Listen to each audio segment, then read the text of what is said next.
Assalamualaikum warahmatullahi wabarakatuh. Perkenalkan, nama saya Nabila Apriliani dengan NIM 20031085. Pada kesempatan kali ini saya akan mempresentasikan video pembelajaran dengan mata kuliah Micro Teaching. Assalamualaikum warahmatullahi wabarakatuh.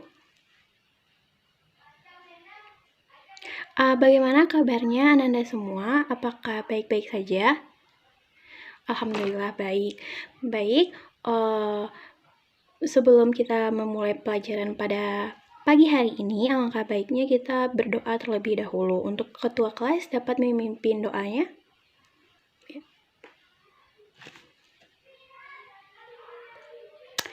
Amin, berdoa selesai. Sebelumnya di kelas ini siapa aja yang nggak hadir di kelasnya? Oh, lengkap semuanya, bagus. Baik, seperti yang sudah kita bahas pada pertemuan sebelumnya, kalau materi kita pada hari ini yaitu tentang Archaebacteria dan Eubacteria.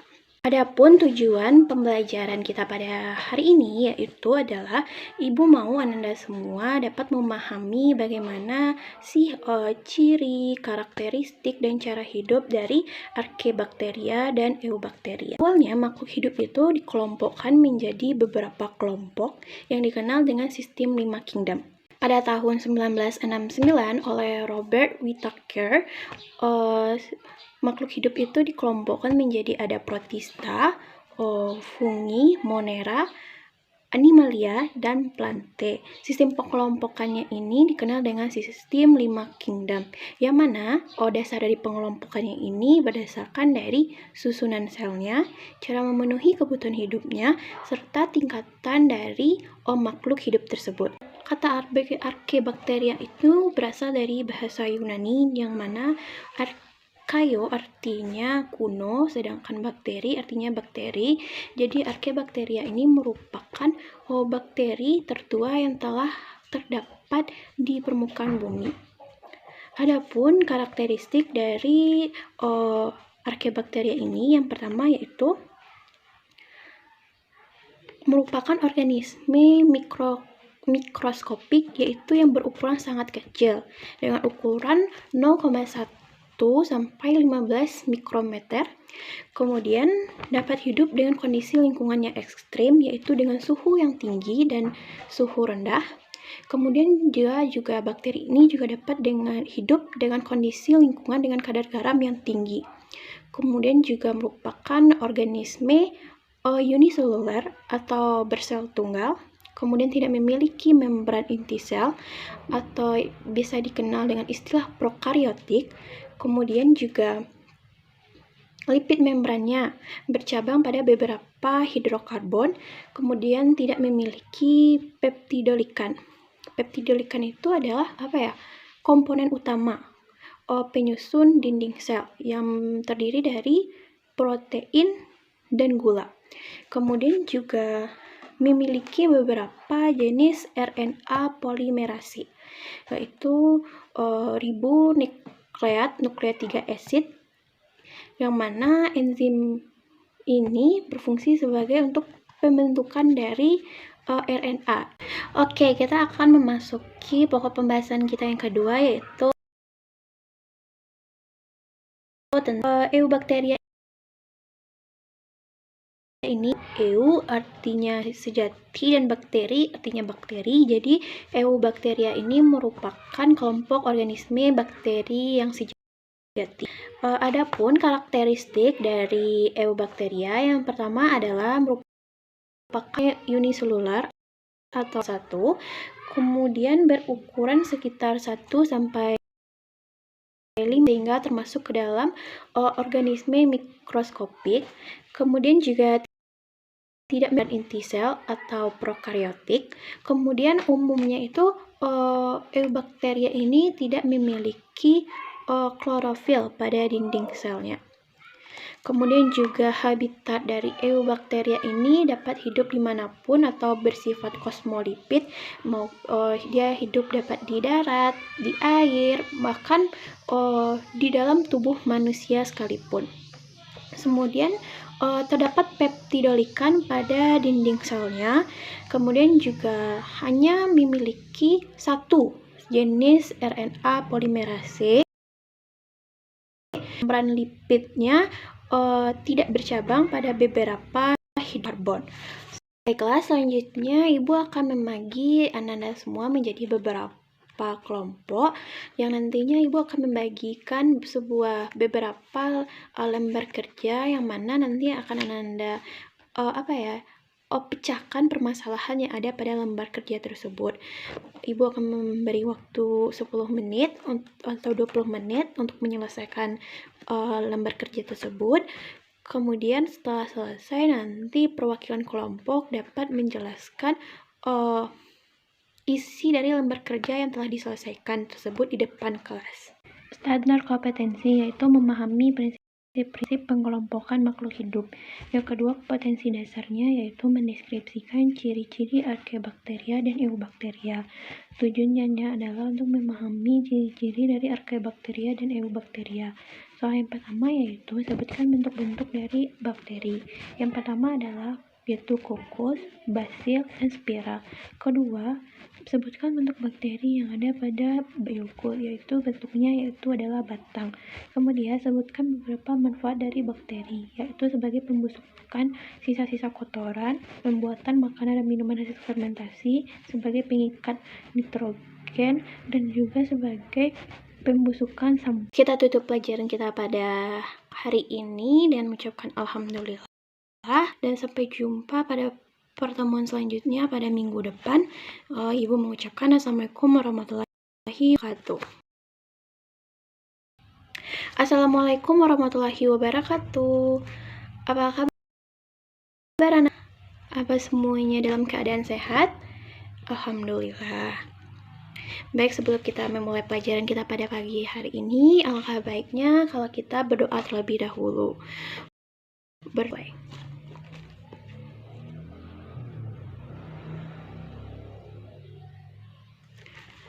Berdoa selesai. Baik, pada pertemuan kita kali ini, sebelum kita membahas tentang pertemuan, Ibu mau ditanya di sini siapa aja yang nggak hadir di kelas ini? Oh, hadir semua ya? Oh, baik, bagus. Bagus. Pada pertemuan kita kali ini, kita akan membahas mengenai struktur dari arkebakteria dan eubakteria. Tujuan pembelajarannya adalah Ibu mau Anda semua nantinya dapat memahami apa saja sih komponennya dari struktur tubuh dari arkebakteria dan eubakteria, kemudian fungsi dari struktur tubuhnya, dan dapat menjelaskannya nanti dari tubuh arkebakteria itu. Yang pertama ada yang seperti rambut-rambut ini, yaitu namanya adalah pilus. Kemudian di bagian luarnya itu merupakan kapsul, sedangkan bagian dalamnya itu merupakan dinding sel. Selanjutnya di bagian dalamnya ada membran plasma, kemudian yang berbentuk-bentuk ini merupakan nukleot atau DNA, kemudian yang merupakan berisi cairan di dalam ini merupakan yang disebut dengan sitoplasma. Kemudian bintik-bintik kecil ini disebut dengan ribosom, sedangkan yang membentuk seperti panjang ini dikenal dengan flagellum. Selanjutnya kita akan membahas satu persatu fungsi dari bagian-bagian dari struktur tubuh arkebakteria. Yang pertama adalah pilus.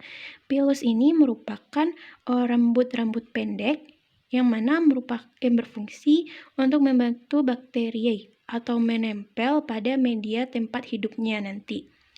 Kemudian ada kapsul. Kapsul ini berperan sebagai pelindung atau membantu sel bakteri untuk menempel ke permukaan atau bakteri lainnya. Kemudian ada dinding sel, yang mana juga dinding sel ini berfungsi sebagai pelindung sel atau bakteri tersebut. Kemudian membran plasma. Membran plasma ini juga sebagai perlindungan, dan dia juga mempunyai fungsi lain, yaitu sebagai mengatur keluar masuknya zat pertukaran. Kemudian juga ada DNA yang berfungsi sebagai pembawa materi genetik di dalam sel. Kemudian ada sitoplasma, di mana sebagai tempat sintesis protein, kemudian tempat sebagai mencerna makanan, dan tempat reaksi dari metabolisme sel. Kemudian ada ribosom. Ribosom ini merupakan tempat dari adanya sintesis protein. Kemudian yang panjang ini dikenal dengan flagellum, yaitu sebagai transportasi atau mentransfer DNA dari bakteri satu ke bakteri lain selama konjugasi, atau bisa juga flagel ini sebagai dari alat gelak dari bakteri tersebut. Struktur luar dari Eubacteria ini terdiri dari dinding sel, kapsul, membran plasma, flagel, dan pili, sedangkan struktur dalamnya itu terdiri dari sitoplasma, nukleid, ribosom, dan plasmid. Kemudian kita akan membahas satu persatu mengenai fungsi dari struktur tubuh Eubacteria. Yang pertama yaitu pili, yang merupakan rambut-rambut pendek sebagai tempat melekatkan bakteri kepada tempat media berkembang bakteri tersebut. Kemudian adanya kapsul, yaitu merupakan lapisan pelindung terluar dari tubuh bakteri yang tugasnya sebagai pelindung atau juga sebagai fagositosis, yaitu untuk pemberi sel bakteri dimakan oleh sel yang lebih besar. Kemudian ada dinding sel sebagai pelindung atau mempertahankan bentuk sel bakteri dan menjaga sel. Kemudian membran plasma yang merupakan lapisan pelindung yang juga berfungsi sebagai transfer materi atau membantu keluar masuknya zat. Kemudian ada plasmid atau DNA sebagai materi genetik di dalam sel bakteri. Kemudian ada flagel, yaitu alat geraknya yang terdiri dari senyawa protein, nukleid atau DNA sebagai materi genetik di dalam sel bakteri, sitoplasma merupakan cairan yang dalam bakteri, kemudian ada ribosom yang merupakan organel kecil yang berfungsi untuk sintesis protein.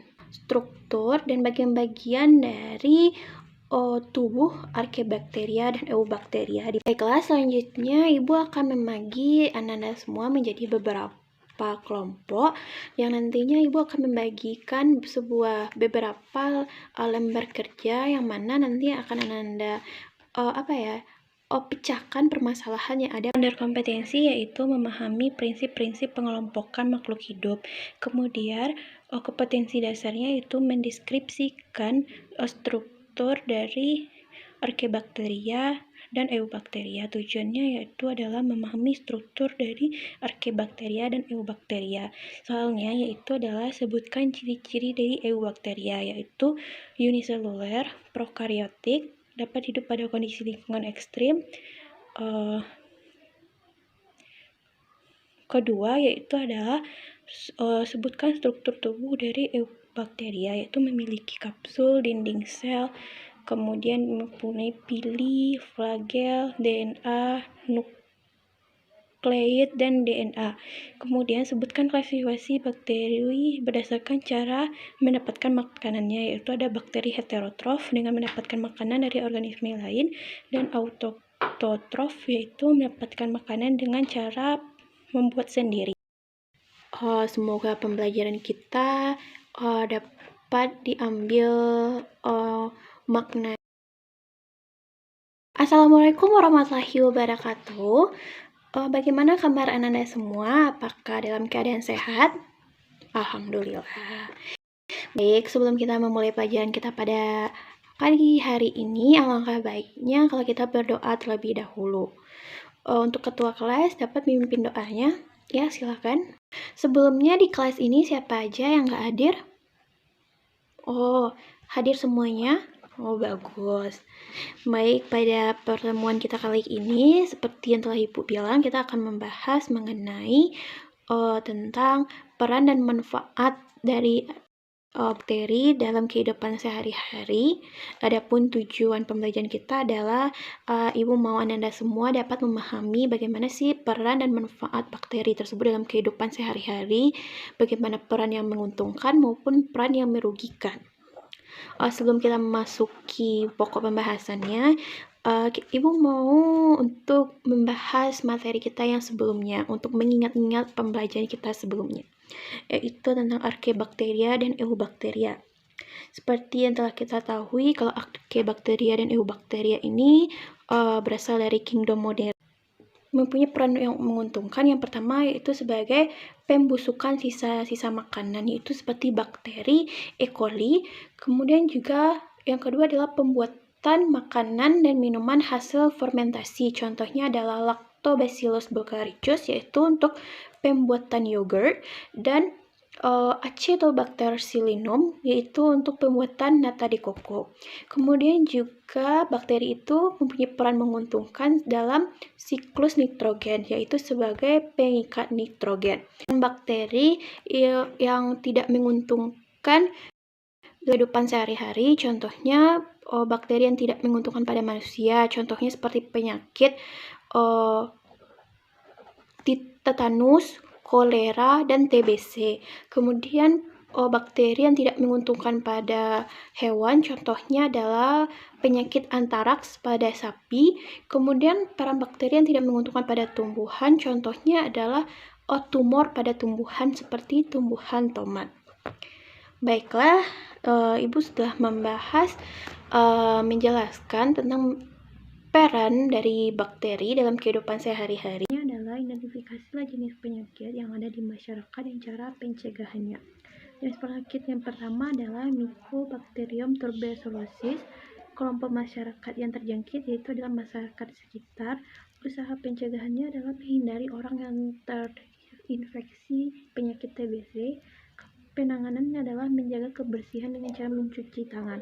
Kemudian jenis penyakit yang kedua adalah Bacillus anthrax, di mana kelompok masyarakat yang terjangkit adalah masyarakat yang mempunyai hewan peliharaan seperti sapi. Usaha pencegahannya alangkah lebih baiknya untuk menghindari tempat-tempat lingkungan tempat tinggal sapi tersebut. Kemudian penanganannya adalah menjaga kebersihan